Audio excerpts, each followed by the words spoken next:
Okay, we have a fun one this week.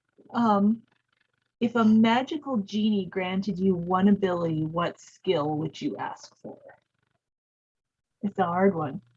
One ability, not one anything, right? Like the ability to fly or the ability to understand any language. I can start us off.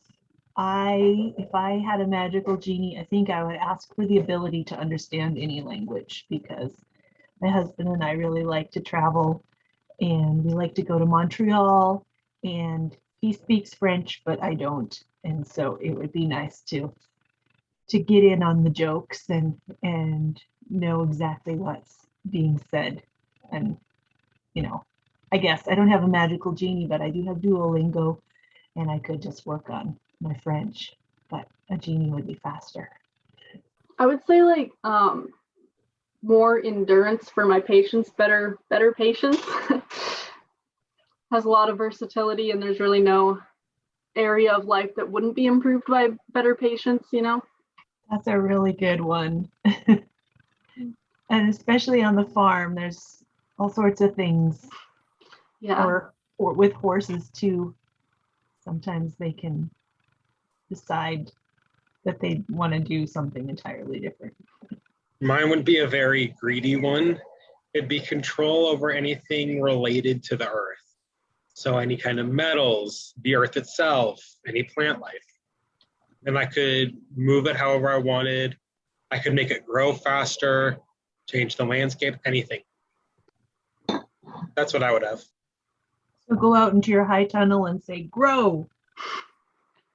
Less grow, more germinate. Yeah. I swear, my beans did not come up at all. Like, just legit, they didn't come up. Ours didn't either.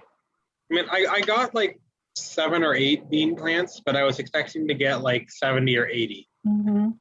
Okay, we didn't have quite that poor germination. That's rough. Yeah. We're not really sure why. I made sure they had plenty of water. It's just we got too late, so I think it got too hot. And that really does stun germination rates for any kind of seed. Mm-hmm. So are you trying to reseed the beans somewhere cooler or just giving up and trying something else? I already tried to reseed them and I think I got like a couple more, but again, it was too hot. At this point, if I'm gonna reseed, it's not gonna be worth it. So I will likely put in some radishes. But I have already done my fall plantings, which is about roughly 250 feet of spinach and another good 80-ish feet of radishes. So I should get plenty of both. Mm-hmm. And I gotta do something really exciting. I gotta have one of my own carrots that I grew. Ooh. Always a treat to have the first. Mm-hmm. And I've got a bean that's about this big around, like the top part that's outside of the soil. I haven't harvested it yet, but not the bean, the beets. Sorry. Okay. I was like, that's a really big bean.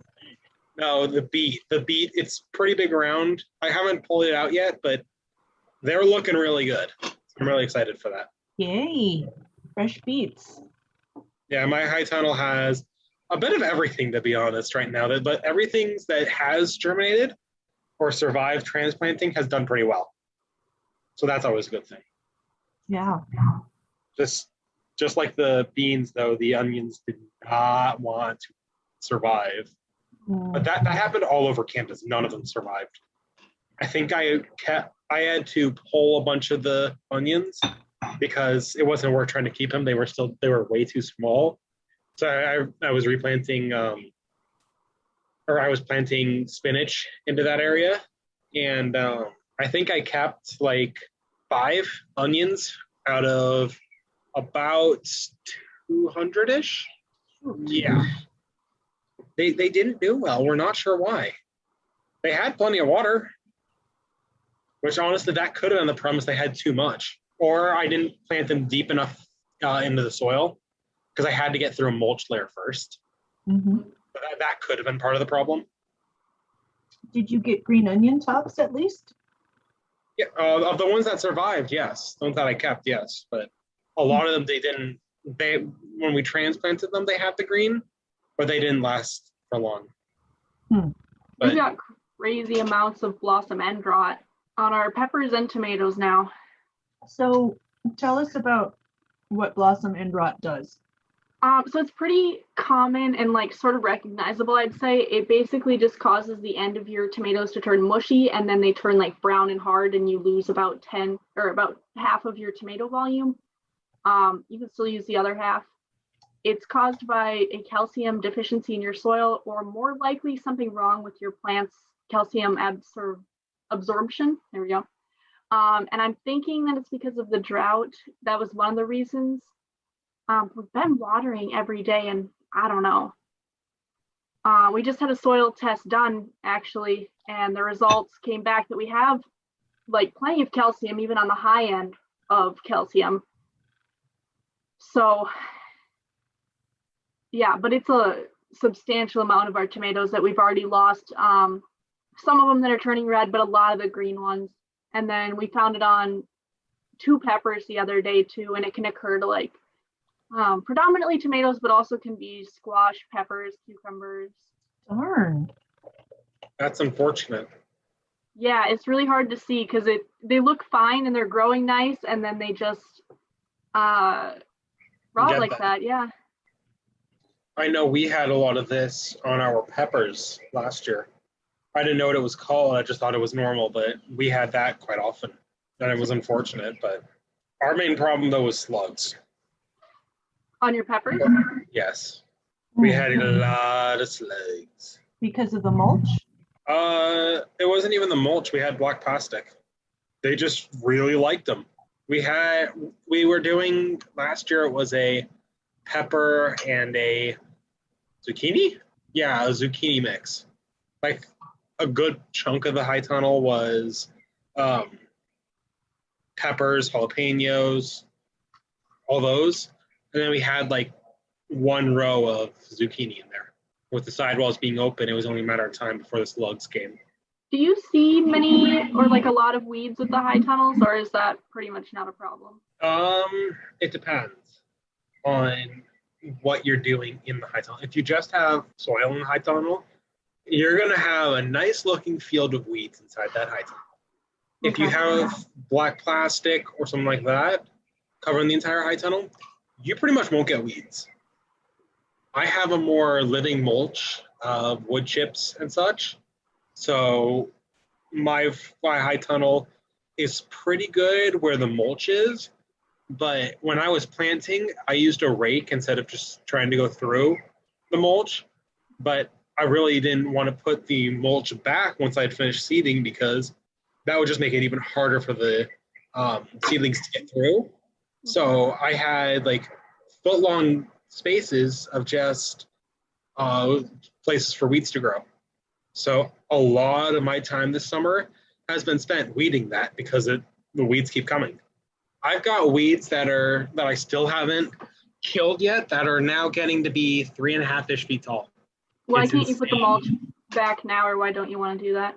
Well, I could, but the weeds are already there. So once I'm getting rid of all the weeds, I'm putting it back on. Gotcha. But so I am reducing the amount of weeds I have, but those giant weeds are impossible to get out. And the weeds that I have left are in my green onions, not surrounding them. So it's driving me nuts trying to take out the green onion, but leave the, or take out the weed, but leave the green onions. That kind of reminds me of something weird that I saw with our garlic. We had several like heads of garlic that had some kind of plant growth growing through them. It looked like a root or something, but it grew like straight through the bulbs, which is very odd. I don't know if that's something you see with like the onions too. I'd never seen anything like that. Was it a white sharp root? It was, Quackgrass? I hadn't noticed it until after they were done drying, so it was pretty brown.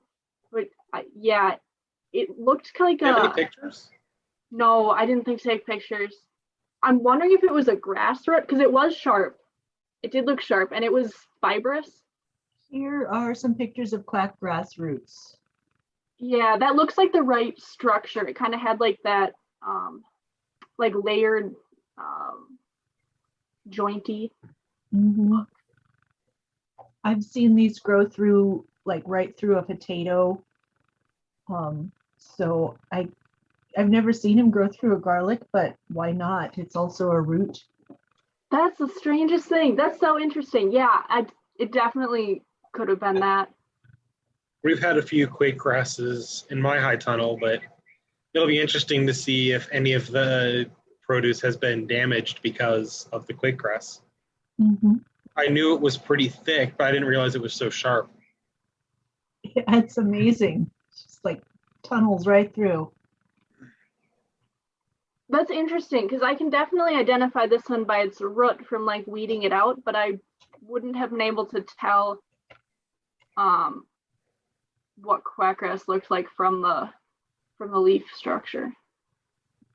There, that looks like some that grew through potatoes. Yeah, I bet that was it. It was just little pieces left. I think they didn't didn't stay whole when we harvested them, but I bet that was it. That's cool. Yeah, that's so wild. Yeah. Very interesting. Well,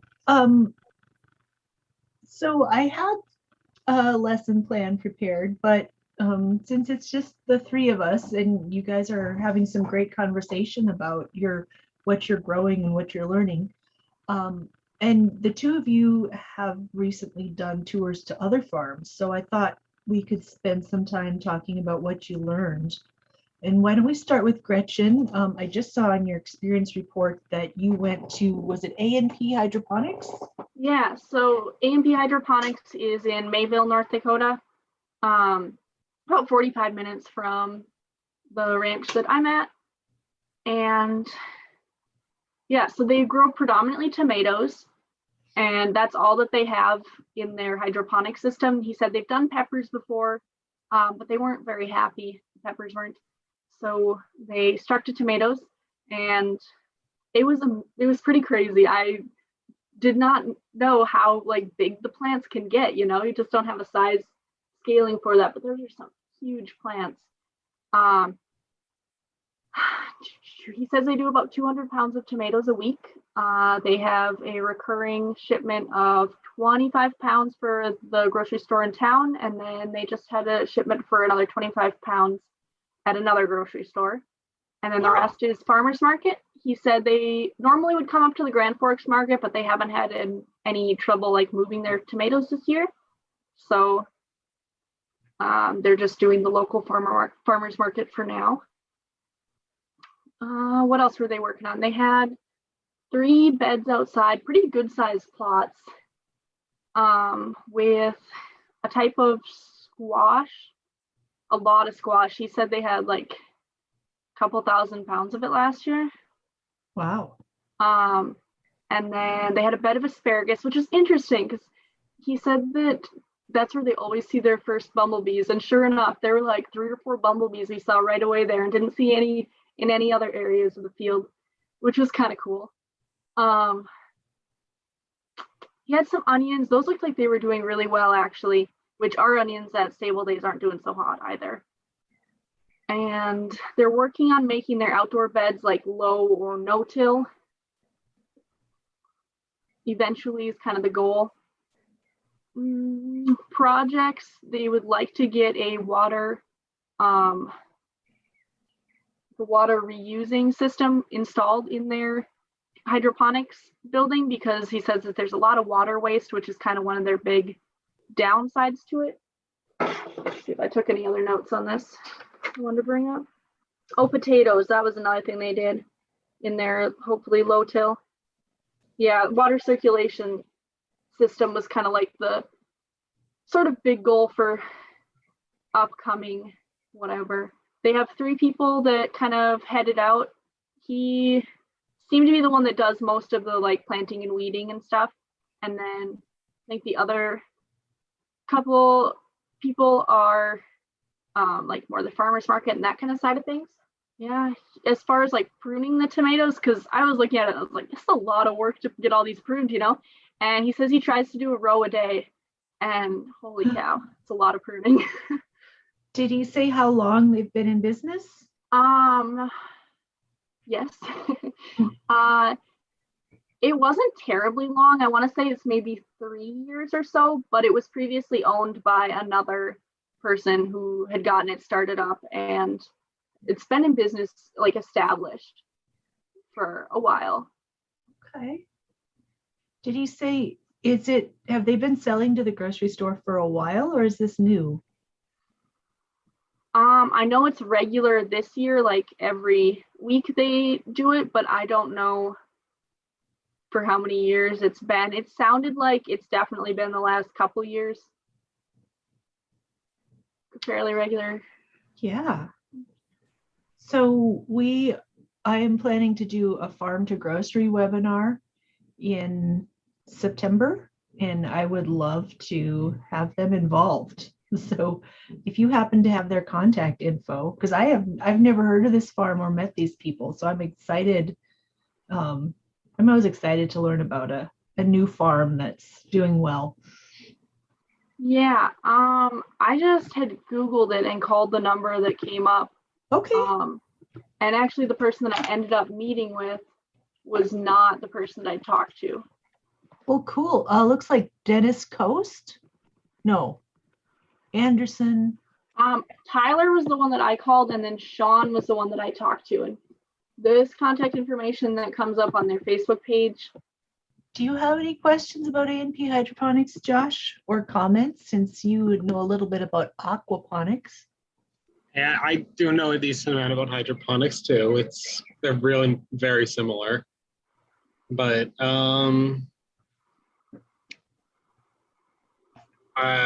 I know there's a place, I believe it is in Canada, that opened 2 or 3 years ago that's doing something similar with pretty much pure hydroponic tomatoes. But they're doing like, I want to say like, it's an indoor facility, but it's like a mile by mile. It's a massive facility. Mm-hmm. And all they do is tomatoes every year. And they get huge yields. It's insane. And since it's a greenhouse, they don't really have to stop for quite a while. They can start earlier and stop later, so they get even more harvests. It's all indeterminate too, of course. They don't want to do single harvest. Okay, that was something that I had heard of for the first time the other day. Can you tell me a little bit more about indeterminate versus determinate plants? Oh, yeah. So the best way to think of it is determinate plants will grow to a certain height, have one good size yield, and be done. They're useless after that. They won't grow any more plants. Indeterminate plants tend to grow vine-like, and they're constantly producing, but they produce less at one time. So think of it as, with an indeterminate, you will likely get more if you use it in like a greenhouse, and it just keeps producing. But you'll get one larger harvest, like much larger, from a determinate type of species. Okay. So with like a better for like houses or like apartment growing plants, or what's the advantage to the determinates? Where would that be used? I'm trying to think.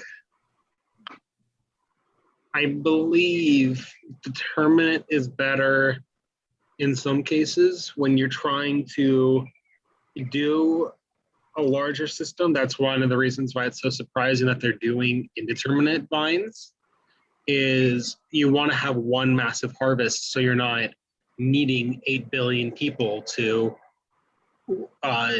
keep pruning back and harvesting your indeterminates. Because that's the one thing. Indeterminates will go as a single vine. That's what you would prefer.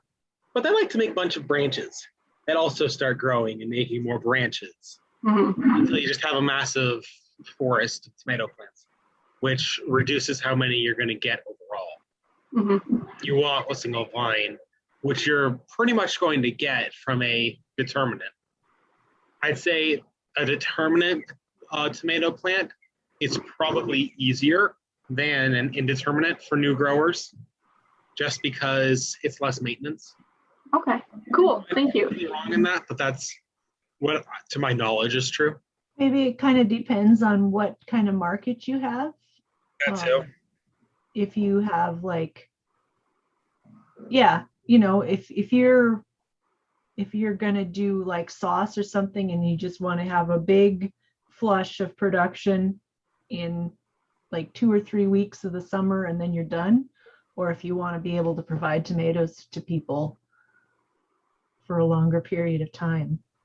Another thing I know was that despite homeowners or like family type gardens, you would think you would want to do a determinate tomato for them. You want the indeterminate because you want to be able to have tomatoes for the whole summer. You don't want to have one massive harvest and then not know what to do with 80% of them because you can't eat them because you're having so many already. Yeah. Are seed packets labeled as determinate and indeterminate? Yes. Okay. Well, think of it less as seed packets and more as the different varieties. There aren't determinate and indeterminate sunshine yellow tomatoes.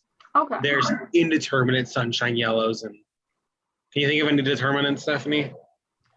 Well, I appreciate this because I actually have been hearing the terms determinate and indeterminate, and I wasn't really sure what they were. So this is great to have this definition. I'm looking up a Prairie Road organic seed, and I'm looking at their tomato catalog, and let's look together and see if they have them labeled. So, okay, let's look at Allstate tomato. For a determinate variety. Oh. So each one is labeled. So these guys looks like they produce a bunch all at once. So yeah, maybe if you just want sauce and then you're done. So these black cherry tomatoes, indeterminate. So sounds like those will produce for a while. Cool. And you also want to understand there are determinate and indeterminate tomatoes of both normal slicing tomatoes and cherry. So there are different varieties for each. Sure. Just some are better in certain climates, some are better. You get it. Now, what's the seed company that you're looking at? Where are they based out of? Lemoore, North Dakota. So this is Dan and Teresa Podol. They are local farmers. They're organic, and they have been breeding garden seeds that are perfect for North Dakota's climate and soils. Remember was it session 3 when we talked about seed saving? And the different kinds of seed, open pollinated versus hybrid versus, heirloom. So all of their seeds are going to be, I think, open pollinated so that you can save them. A lot of their seeds are heirlooms, and a lot of their varieties are developed by them just for North Dakota growers. So for example, here's their farm bred open source seed selection. It's a little bit slow when I've got Zoom running. Dakota Sisters muskmelon, they developed. This Dakota Tears onion, they developed. Dakota Bumble beans, these Sweet Dakota Bliss beets. Dakota Sport, this is a tomato that I've got growing in some pots outside.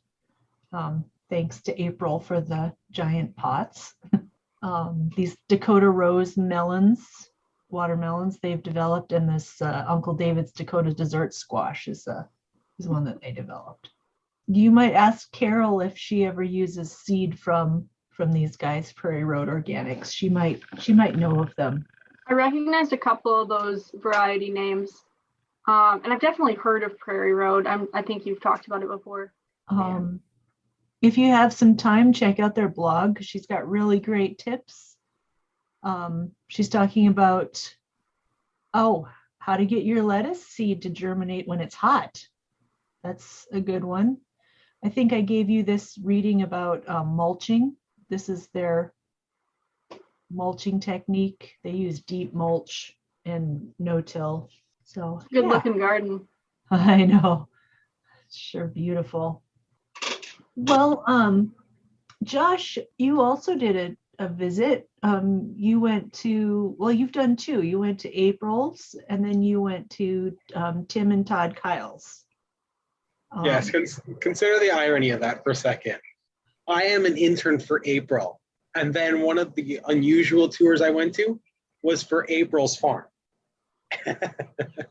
Yeah. So to start off, they were very much different in what they do. April's farm was a very small, more home garden than anything, with a lot of variety. She had a lot of different herbs she was growing, mainly for her soaps and lotions and the like. But she also had some different, just general, some tomatoes, some general foods for her family. Her daughter has her own little plot as well that they had, because they wanted to have cucumbers. Her whole family loves cucumbers, but I can't remember her name. The youngest daughter absolutely loves cucumbers and would steal all of them before anyone else could have any. So April made a deal with her saying, if you want them, you can grow them yourself, which makes sense. Yeah. So she had her own small little plot with a couple cucumber plants, and she decided to do it with the newspaper as a mulch, which it didn't work out too well for her. But you learn something new every day. Were the inks a problem or just not deep enough, or? Partly the inks, yes, but also part of it was disintegrating because of the water, which does cause problems. So there was that. She didn't have a lot of rhubarb growing just because she's been toting around like one plant for years. Wherever she goes, she plants this thing. It's hysterical. But so that was her farm. It's relatively small, but it's more of a, let me put it this way. She and her husband are renting from another larger farmer, like a much larger scale, like 1,200 acre commodity type farmer. She has about 6-ish acres of that. And she is more of she and her husband are more ranchers than farmers. They have about 150 meat chickens or meat birds right now, and I believe they breached 20 laying hens. They had another 9 from this spring, so they're up to about 30 now. So they have a lot of eggs. So there's that. But her husband has, or he's a lamb/sheep raiser. So he raises sheep and is constantly rotating them so that they can graze. That is a struggle that he was showing me of just daily chores that he does, moving the sheep. And they have a steer and a milk cow, and they have one more milk cow, but that one ran away and is currently living like 5 miles from their house. It's complicated. Did you raise sheep or goats for FFA? So how does Adam's breeds of sheep compare to the breed you raised? I was mostly raising Suffolk sheep. So mine were much more oriented toward their breed showmanship, making them look good. These ones were much more meat oriented, admittedly, like the Suffolk. But I know that he has them bred so that they do produce a bit of wool as well. So there is that. I'd say that mine were probably higher quality because of their feed as well. I mean, I was feeding them the good stuff, the Purina show feed type level stuff. He's pretty much just feeding them like grain from one of the in-town grain silos and grass feedings for the most part. So very different for what we were feeding our animals. Different purposes. Yeah. So, okay, so is Suffolk entirely for showing, or were they originally a meat sheep or a wool sheep? I believe they were a meat sheep originally. That is what they were generally used for once they were sold at the show, was meat. And those are the ones that are like white with a black face. And I think Adam has Katahdins. Don't know. These guys. Yeah, that looks right. Yeah. I don't know if they ever actually told me the name. They're a of the hair breed. sheep. I know that whatever he has, he butchers, but they're more of a hybrid type of what they're used for. So I think April said you can shear them, but the wool isn't very high quality. It's not something that you would want to sell, made like to mass produce. Mm-hmm. So how does April's farm compare to Tim and Todd Kyle's farm? Night and day. That is the best way to describe it. Mm-hmm. April's is a small-ish garden/ranching operation. Tim and Todd Kyle's is a commodity farm, a big commodity farm. It's, I want to say 640 acres. It's definitely a good-sized farm. They definitely do have some ups and downs with the farm. They did not do well with their canola this year. Just no rain really kills them. That's another thing I should mention. April was able to water her small garden because it's a small garden. You can afford to water a small garden. You can't afford to water 640 acres. Unfortunately, you really can't. It's not cheap. Unless you have can install irrigation pivots, which is not typical in this area. There's a few. No, there's a few, but not many. But they had a good chunk of what I believe were bush beans. I think. The Kyles. So would they have been soybeans? Soybeans, that's what it was. Okay. Sorry. They kept calling them beans. Yeah, well, it's hard to, because I asked because North Dakota farmers do grow black turtle beans for edible beans, but more common would be soybean. Soy. Yeah, they have a lot of wheat as well. They have some barley, but a pretty good amount of wheat. And they actually were working with another farmer, and because when they were spraying their crop to kill it so that they could cut it, someone apparently ended up hitting their neighbors or the person who owns the land near them's wheat as well. And so he was complaining, saying that it was hit pretty badly when it obviously wasn't. And so they were saying they'll probably just buy it from him because it's perfectly good wheat that he was complaining about for no reason. Well, you can't say, I mean, you can't really make assumptions about what happened. So I'm not the one making the assumption. That's what they were saying was this. It was perfectly fine. Well, maybe that's not something to repeat because this is probably a litigation between them and that farmer. So that's their issue. But the relevant thing is that this is an issue in agriculture is chemical spray drift.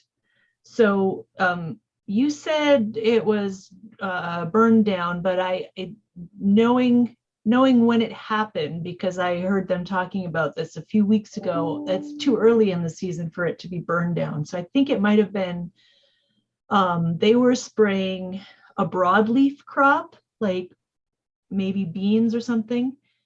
And so the herbicides are designed to either kill a broadleaf plant or a grass. So if you're growing a crop like wheat, which is a grass, or oats or barley, those are grasses, most of the weeds that you're trying to kill are going to be broadleaf plants, like, similar weeds to what you're pulling out of your garden. Palmer amaranth or the field bindweed, the morning glories. That'll kill broadleaf plants, but it won't harm grasses. And likewise, if you're growing beans and you want to kill growing soybeans, which is a broadleaf plant, and you want to kill the grasses, quack grass, things like that, you would use an herbicide that only kills the grasses. I think what happened was they were growing a broadleaf plant and they sprayed, and the neighbors were growing wheat. So the herbicide that they were using killed grasses, and they got some drift into the wheat field. But this is also an issue with like organic farmers. Sometimes spray drift gets over on their field, or vegetable farmers, spray drift will get in and kill the vegetable crops. So there is, Department of Ag does, so theoretically, they keep a map where you can get yourself listed as like, okay, stable days. Carol talked about this. You guys are a no-fly zone, right? Yeah. Yeah. And so like vegetable farmers can get put on that list too. So theoretically, the spray applicators, mostly the planes, will try to avoid those areas, but it doesn't always work. So sometimes there are issues with litigation about lawsuits because it can cause the loss, can cause the loss of livelihood or entire summer's crop, all your work for the season. So that's one of the issues in agriculture. Part of this program is to help you all get familiar with all the different aspects of agricultural production. What was that phrase you said earlier? It was like burn off, burn out, burn something? Pre-harvest burn down. Yeah. Josh, do you wanna explain this? It sounds like I think we've explained this to you a couple times, or Todd and Tim might have. They explained it somewhat, but I didn't fully understand it. But from what I know, sometimes when you want to harvest right away, you will apply sometimes a pesticide, sometimes An herbicide. An herbicide, not a pesticide. Well, actually, herbicides are pesticides, but it's one of the two. Yeah. And to basically kill the plant to make it easier to harvest. Sometimes they will go and produce more seed than you want, or they will get to a certain point where you just cut right there. And that's when you want to kill them right away, so that when you're harvesting, you don't have too much green, because when you're putting it into the silo, you want full dead plant. You don't want partially green. You will get deducted, I believe is what they called it. You will be charged for that. Okay, I've heard of that with wheat. I didn't know the name or like the specifics. It's really interesting. But is it only your grass crops, or can you do that with any crop? Do they do it with any crop? That's a good question. I think they do it with any crop, but I don't know, to be honest. That's not something I honestly know off the top of my head. I think it's mostly grain crops, which are grasses. Good job, Josh. You got all the main parts of that. Okay. Good job. I will add a couple details. It's mostly about if the field is ripening unevenly.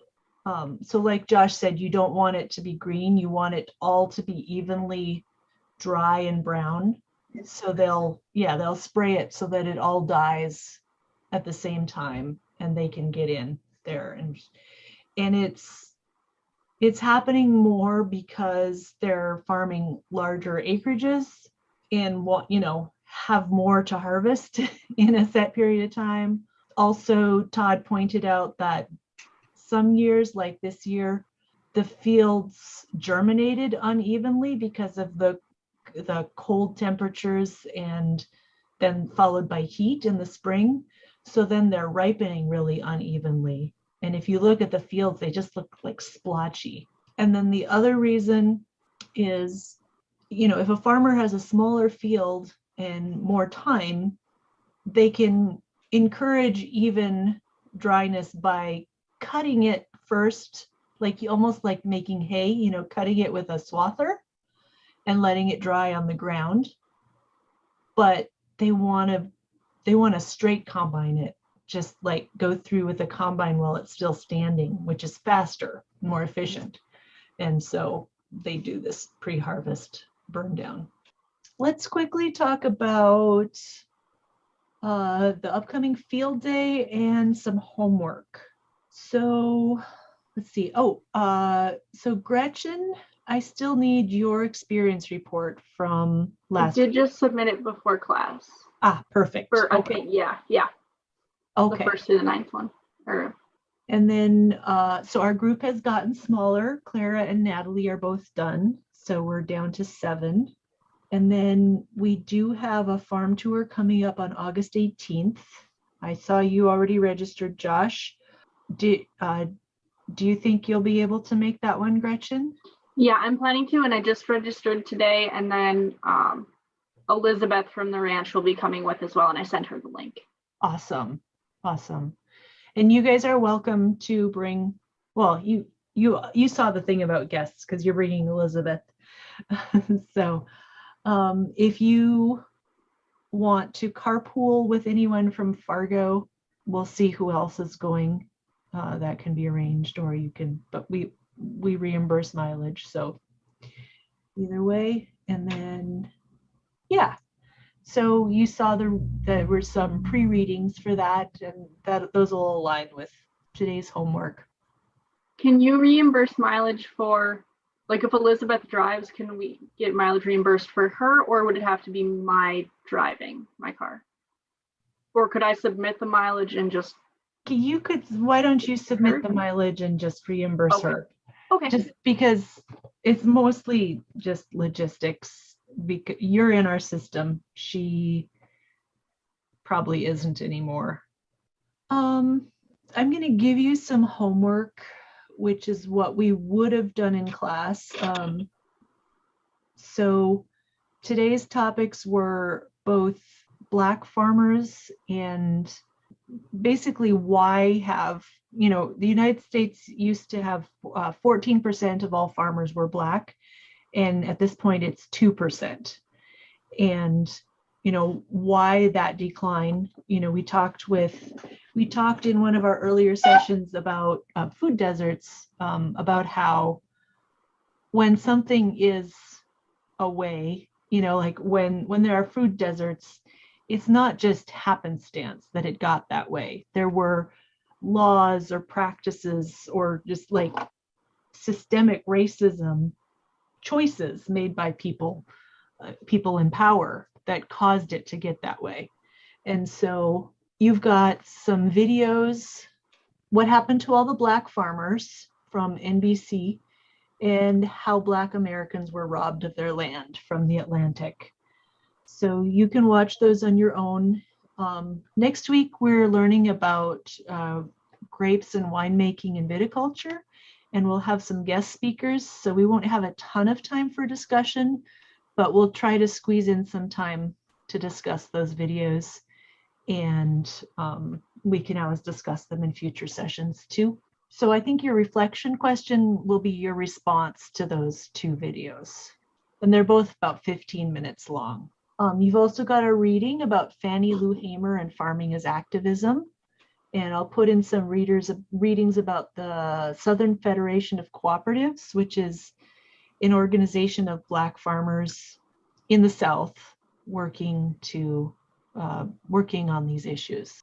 But you're also going to get some soil health homework. And I had meant to discuss the 5 soil health principles with you guys to prepare you for our tour of Minogan Farm. So I'll give you those readings to do on your own. I will put those readings in your homework. I don't think I've dropped them in quite yet, but and this will be preparation, like I said, because I'm sure Jafer is going to go over the soil health principles. I think it's cover, like keeping the soil covered, integration with livestock. I used to have a coaster with them on, but I think it got covered in coffee. So next week I'll ask you what the 5 soil health principles are. And I think that's it. So, yep, your reflection will be to reflect on the videos and then what are the 5 soil health principles? And I'll put that in the homework. Okay. Well, have a nice week, and I will see you guys next Monday. Have a good one. Take care. Thank you, Stephanie. Thanks.